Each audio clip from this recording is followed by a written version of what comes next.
All right, excited to head into conference play this week.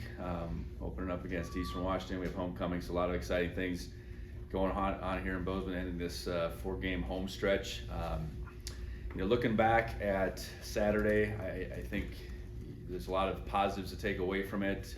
Obviously, you win the game, you hold the team, to 0 points. I thought, given the nature of that game, 6 possessions kind of on each side, that's just a rare game as far as the opportunities go. Offensively within that, there were some fine points, and ultimately our inability to open it up had a lot to do with a lot of things. It was their ability to stay on the field, and obviously our ability not to get them off the field. I think offensively it's settling for 3 versus getting a touchdown that second sequence, coming out of half and holding them and through the 3 and out, getting the punt we wanted, and then driving the football, and then turning the ball over. It just sequentially ended up being a game that was odd and one you walk away from. Even though we won, I don't think we felt great about the performance overall, and that's just the nature of where we're at. I think our expectations are that game should go a certain way, and the other team's fighting and battling too, and has a plan. And on that particular Saturday, that's the way it played out. So, it was good to get Burke back in there. Burke played well for his first game. I know that created some musical chairs, and we'll have to keep sorting that out, what our best 5 is, or if there's going to be a continual rotation of some sort. It was good to get Chris back. I know we had a couple opportunities to touch the football, and Chris Long will provide us more than a spark moving forward, but it was good just to get him out there and get him going.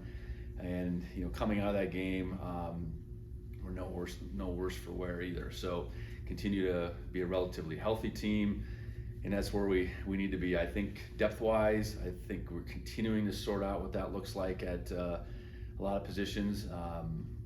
The nature of our non-conference, we didn't get a lot of 2s and 3s very much time.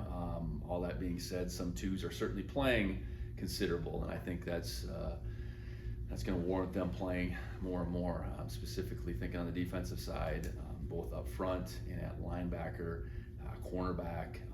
We're playing multiple guys at those position groups in particular. So, excited about conference season starting at the same time. This is obviously where the next step has to occur for us. In Eastern Washington, we face a team that we've played every year since I've been here. This is just the second time we've played them here in Bozeman, and all 3 games out in Cheney have been games that have come basically right down to the wire, including last year, where there was a point in time that that game was tied deep into the game, and we scored the last 2 touchdowns in that game, but it wasn't like we won that game by a large margin. And they're off to a 1-3 start, but I know they've been very competitive. 2 of their losses coming to Incarnate Word and Northern Iowa. Games that I'm sure they felt like could have gone either way, and then they bounced back with a win over Western Illinois the other day. I know they've, in the midst of it, they had to switch quarterbacks, so we don't necessarily know what that's going to make for this week. Both those quarterbacks, Taylor and Bell, are their leading rushers, so it's clear to say whichever one is going to play, it's going to be a quarterback run-driven offense. A little bit different makeup just generally for them. Each year we've seen them, they've had Efton Chisholm, and he was such a focal point for us defensively, and they don't have that. It's not that they have very capable receivers, but they don't have that type of guy. How they're doing it is different, but thinking back to when we played them last year, they didn't have their starting quarterback for the game, so it was a mix of Taylor in that game, and I think Wortham at the time, so they were in that game at least a quarterback run-driven team. So I think there's some things we can take from that game last year, and certainly looking at what they've been able to do this year. Whichever one plays, I know Bell was playing quite a bit as a receiver, as a running back before Taylor got hurt against Boise. So either way, those 2 guys are going to be the focal point of where our attention needs to start on the defensive side. for them defensively and what our offense has to look at, they did give us some trouble from time to time. Big front, they move quite a bit. They show you a lot of different looks, and we had success in the run game last year. I know we hit the long pass to tie late. I do think that mix has to be there.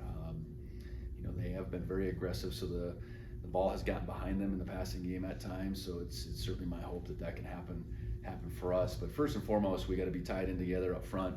O-line tight ends to handle all their movement, handle all the different looks that they present. So again, excited about the opportunity, and felt like we got up to a good start this morning with the first practice of the week, and ready to take on the Eagles come the end of the week.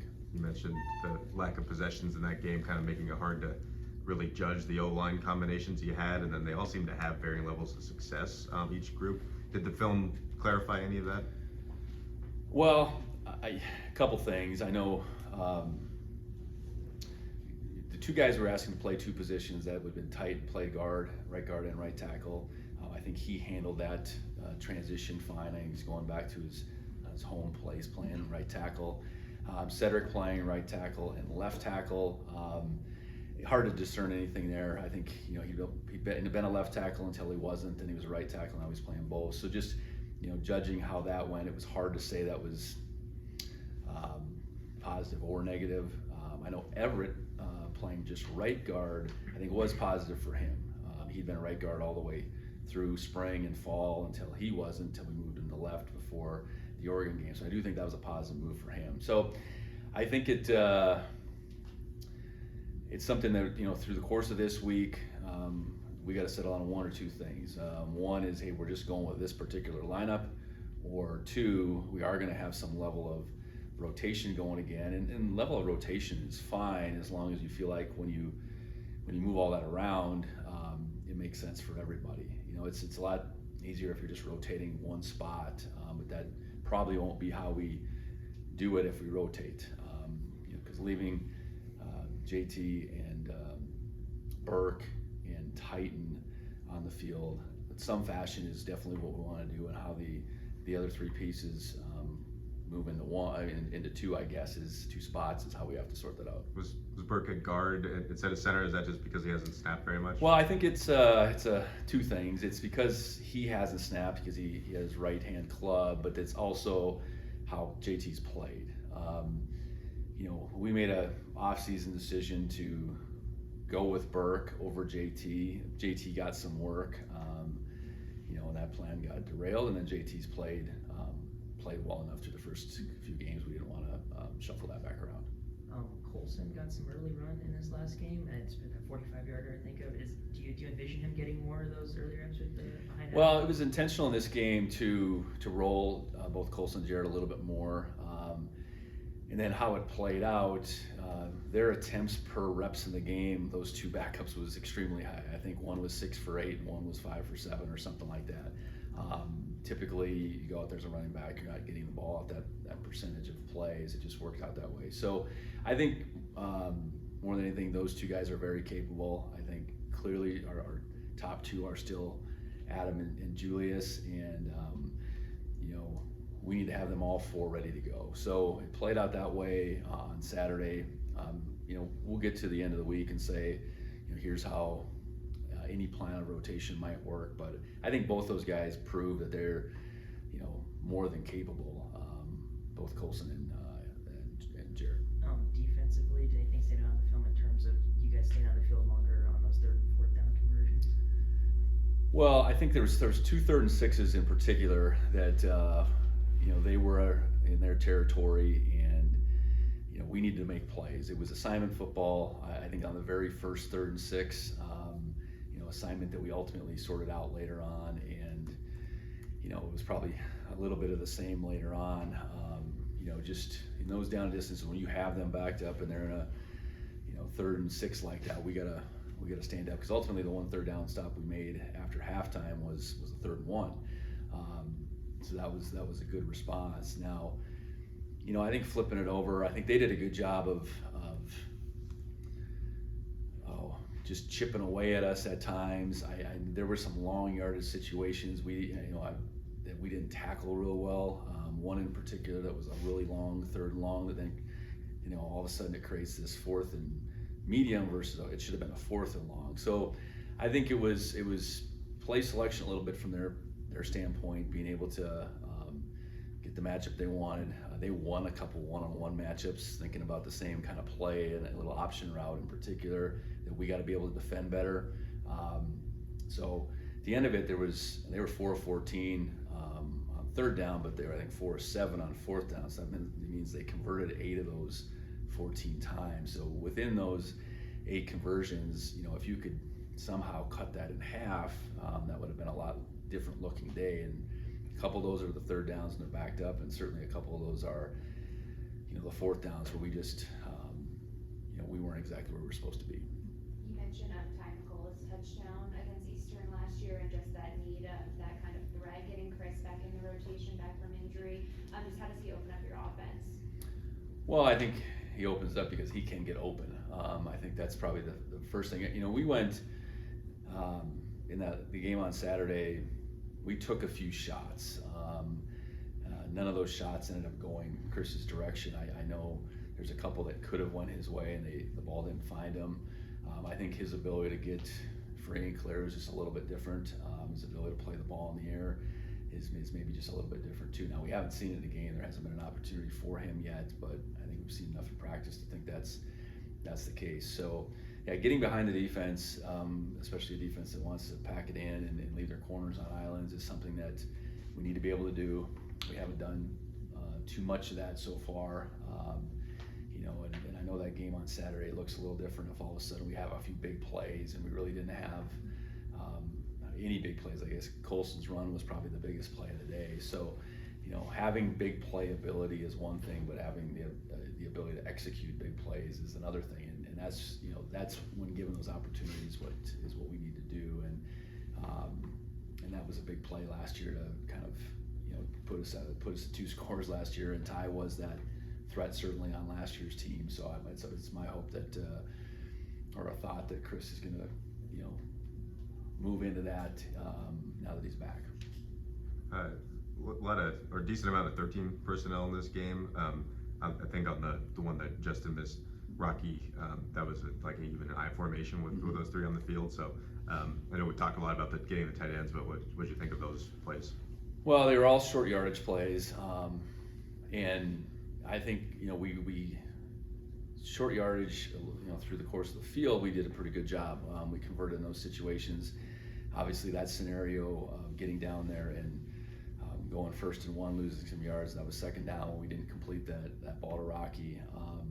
Our ability to get all 3 of those guys on the field, whether it's run heavy or not, needs to be something we can do. I think there's a versatility again amongst that group to have to be under center, to be in the eye, to be offset, to move a couple guys like we have. So it's been a relatively productive package for us in the short yardage. I think in particular as we look at the last couple games, our success rate in the short yardage has been much better than it had been the first 2 games. So that's a positive. But a play like that, we got to be able to make that play, and that's certainly more on Justin than it was anything Rocky did.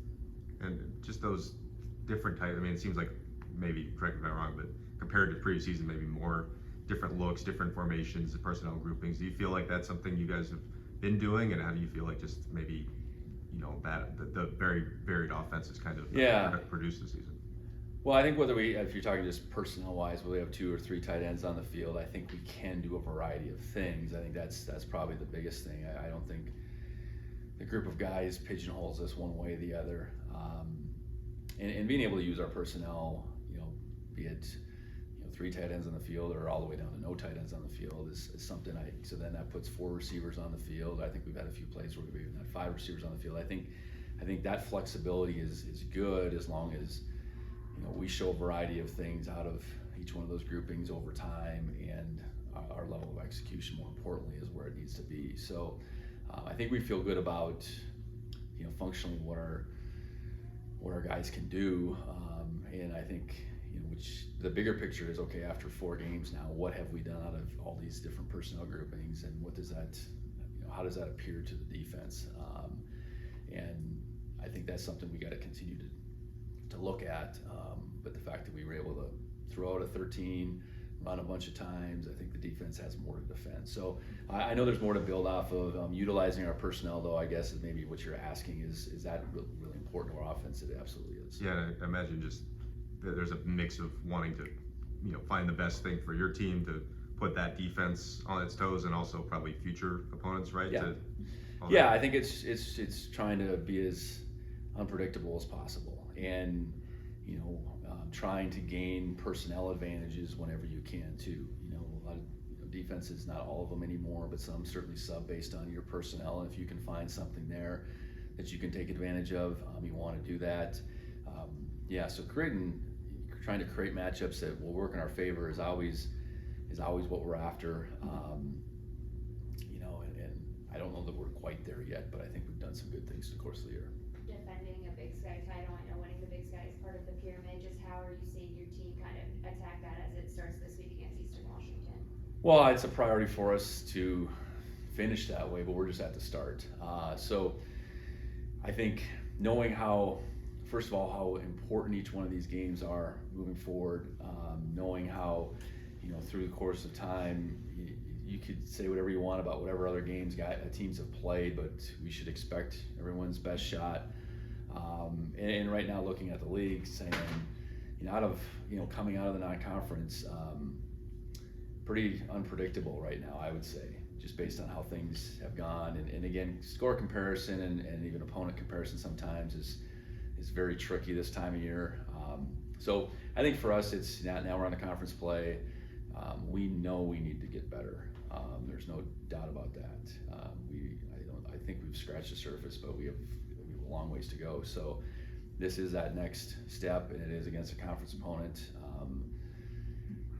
A team that's given us fits at times, and a team that has a really strong history. So we gotta put our best foot forward and just be concerned with Eastern Washington right now, and playing the best we ever can, out of the best we can. I know turnovers can be kind of context dependent, but I guess maybe thought of how opportunistic your defense has been. I think getting the first interception this last week. Yeah, and both turnovers were on fourth down, so we're going to get the ball back anyways. But I know getting those turnovers nonetheless was huge, because we hadn't. I think we had one takeaway in the first few games. So big sack strip by Paul on the first one, and then the interception obviously is a good play, because now it happens in the end zone. We get the ball at the 20 versus inside the 10. So I think the thing about our defense is we got to continue to find ways to take the ball away when those opportunities are there. But I think what they showed is quite a bit of fight. We can build off of that. Execution might not be exactly where it needs to be, but the fight and the belief, I guess, in each other was there, and that's why I think there was a 0 for Mercyhurst at the end of the game. I know they were even first and goal to one of those sequences. So we got a defense, I think, that, again, just like every other team, has this ability to keep growing, and taking the ball away more and more is a big piece of that. I know you mentioned earlier how Eastern has used 2 different quarterbacks, but Bell's gotten the start the last couple times. What have you seen it from him? And I think he had 5 total touchdowns last game. Yeah, athletic kid for sure. I know a good enough arm to get it all over the place, and it's been a bunch of big plays in the passing game, but elusive first and foremost. And the design piece is one thing which they're willing to do time and time again. The design quarterback runs, but then his ability to evade pressure and create plays is significant. And while I think Taylor's a little bigger version of, I was really impressed with his running ability last year, but I would say their running style is maybe just a little bit different. So based on who plays, there's probably a little bit of a difference there as far as what they're able to do.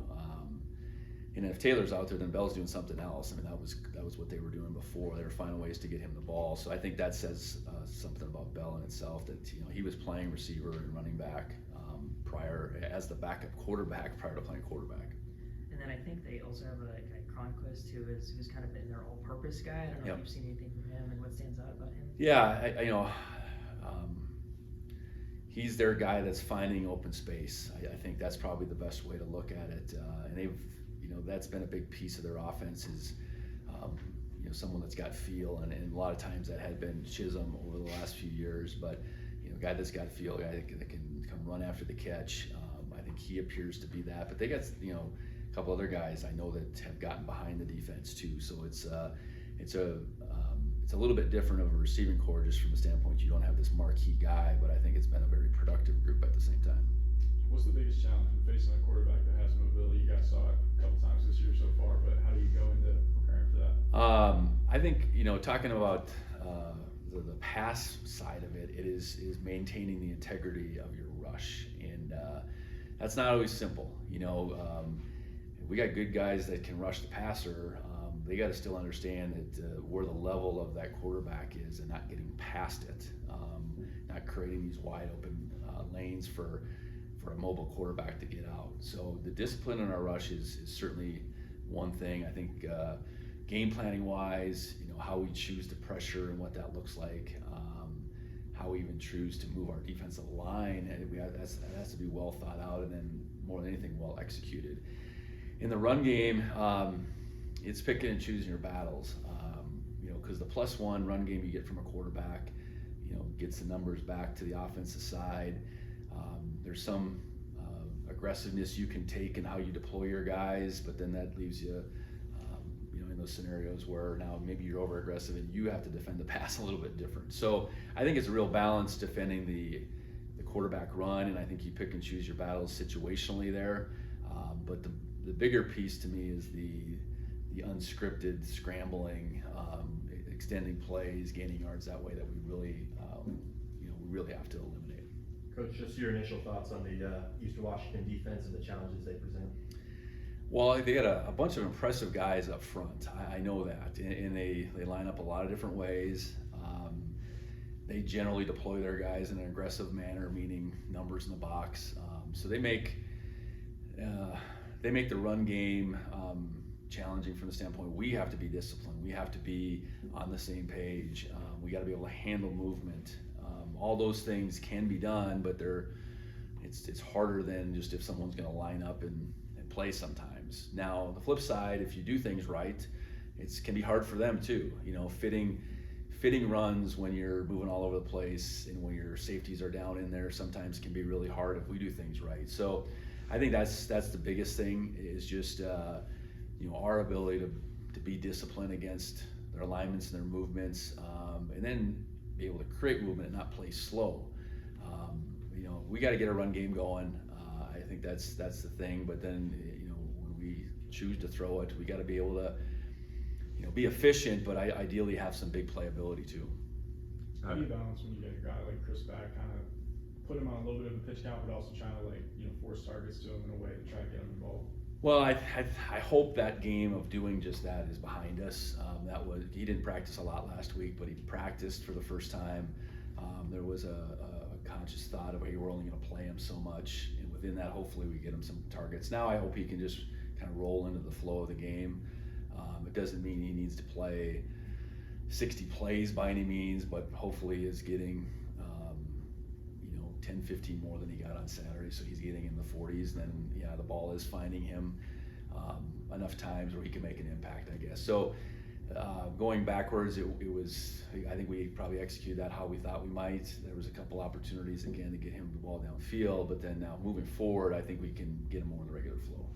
Eastern had some kicking struggles. It doesn't look like they've maybe attempted a lot of fourth downs, but are you guys preparing maybe for something sort of like what you saw last week with the fourth down tries? Well, I would say maybe we showed a little vulnerability there, I suppose, but the game continues to evolve where kicker or not, you cross midfield, I think going for fourth and manageable especially is something that you could probably play that game until you get to the 25 regardless of your kicker. So we definitely have to be prepared for that. I know Mercyhurst was prepared to go for it fourth and long more than anybody I've seen, and that's what they had shown. So I think we always have that mindset of 4 down territory and what that means and how you treat third down once the team has crossed midfield. So we got to be better, and it's not just the fourth down plays there. It's what are we doing on third down to make the fourth down as hard as it possibly could be, and maybe knock them out of the thought process that they would go for it. So,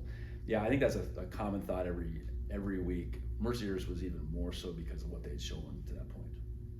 Coulter, do you have anything? Yeah, Coach, can you hear me okay? Gotcha, yep. You mentioned Eastern Washington's strong history. They do have such a strong history. How have you seen that just evolve in your 5 years in the league so far? Yeah, coming into it in 21, I don't think we'd beaten them here in a long time, and we beat them that year, and that was a hard fought game. I know that was a playoff team for them. Quarterback was all everything, Barrier, right? Barrier. Yeah. So they were this team that really, I think, revolved around him and everything that he did offensively. And they were a team that, generally speaking, they're probably going to try to outscore you. I thought last year the shift you saw, and we didn't face Vesperis, I think is his name, Koa, in our game. He was a little bit more of the things could revolve around him, but they've continued to find their run game the last few years. They've continued, I think, to play better and better defense, and their defense has changed quite a bit. I think that's probably just the structure and the aggressive nature that's changed quite a bit. I know Aaron's had a bunch of different coordinators through just this stretch. But yeah, I think just overall they've shifted into being this kind of high flying, going to outscore you outfit that had this really accomplished quarterback with a bunch of different weapons to, offensively maybe being they certainly are a more run oriented team right now, and defensively they've dialed it up. And I know they've lost a bunch of close games, so they've been really competitive. And last year we played them later, and you felt like what impressed me the most, that was a team that was fighting their tails off on that day, and that was a later in the year deal. So Coach Best has kept them in the fight, kept that thing moving forward, and I think for us, we got to expect their very best effort, because we've seen that time and time again. It's always interesting talking to Coach Best and their players, because they constantly talk about when they're playing either the Montana schools or Idaho. That's kind of like they have 3 rivals, right? And he really seems to play that up. So is that something you talk to your guys about in terms of they're going to bring it on Saturday? You have to expect that. Yeah, for sure. And I know the scheduling model will change, but through this last scheduling model, we've played them every year, so they've been a consistent rival for sure. And I think the proximity to Montana, and to Idaho, the University of Idaho, I think, they naturally have overlap in recruiting. We recruit out that way, in particular in Western Washington, just like they do. And I think you look at the 4 universities you're talking about, I think just that brings rivalry into it. Just the fact that we recruit a lot of the same guys. And then, I think just level of success that they've had, that we've had, that the University of Montana's had. I think that, that in itself, I think is rivalry worthy. I know, obviously you had Idaho that as of late too. So, I think it's easier for our guys to recognize this is a team that's going to, get up to play us. So we have to return the favor. And, I think over these years, I think each one of the games, particularly the ones out there, if our eyes aren't open because of how those games have gone, then shame on us. So, I think, and here we said it's the first conference game. Everybody's got a little bit of a new lease on life. The non-conference is done. You're 0-0. Everyone is in the conference at this point. So, everybody's after that 1-0 start, which we certainly are. You mentioned just the strengths of the quarterback, but I'm wondering if they've always had guys that can move in the pocket, but they've gone more to this running quarterback type of model these last couple of years. Do you think that's sort of reflective of Aaron wanting to run the ball more? I guess you mentioned them wanting to run the ball more. Seems like those 2 things go hand in hand. Yeah, and they were certainly different with Taylor and Wortham playing in that spot last year than they were with Vesperis. He could move a little bit, but it was the quarterback run game was more about the other guys. So to me, you're obviously recruiting personnel too. So maybe that's been hey, we want to recruit athleticism. We want the best guy to play. We want to have some element of the run game be involved in it. I would think that was a conscious decision on the recruiting side, and then that's how it's played out as far as the way their depth chart fell this particular year. And there's no better way to get the numbers at least in your favor than to have your quarterback run. Now there's the chance and the risk that you take when you do that all too often, but it's appeared that that's a risk that they've been willing to take. And they've had good backs over the years too, so it's been a mix.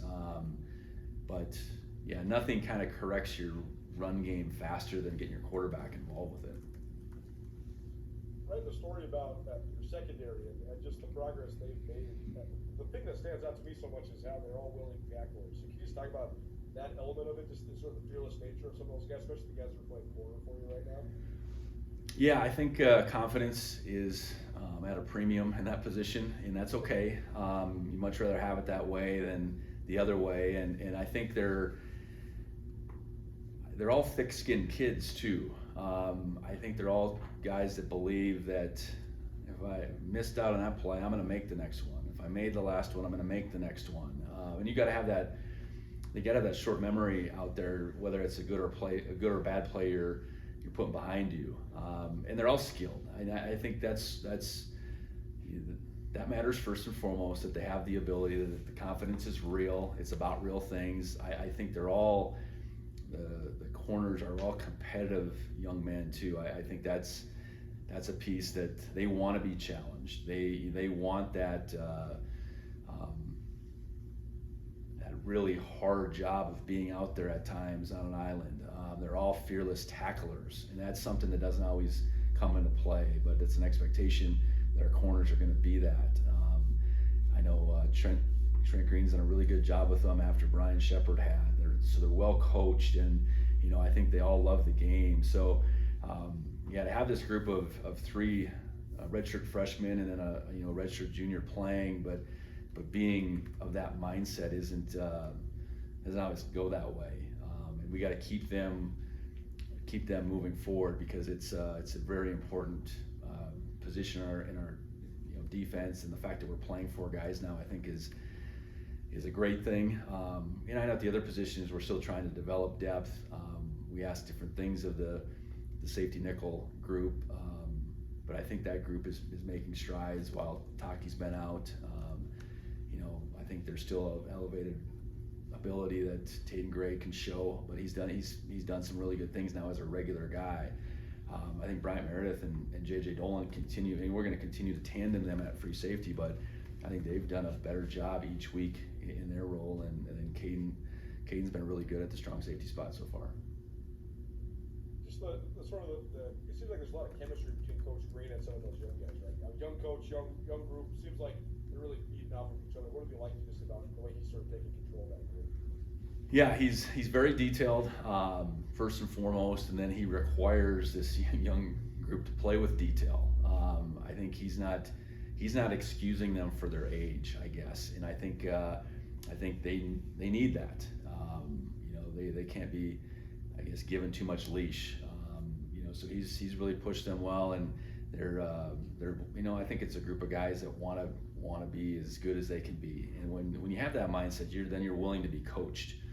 And so they're willing to be coached. Coach Green is coaching the heck out of them as far as just asking them to, play to a standard and play with the detail, and, not giving them an inch as far as their performance. I know when we go through the film, because that's a position that the ball might not be going towards you, but if you're getting beat, you have bad eyes consistently on film, the next opponent's going to find you.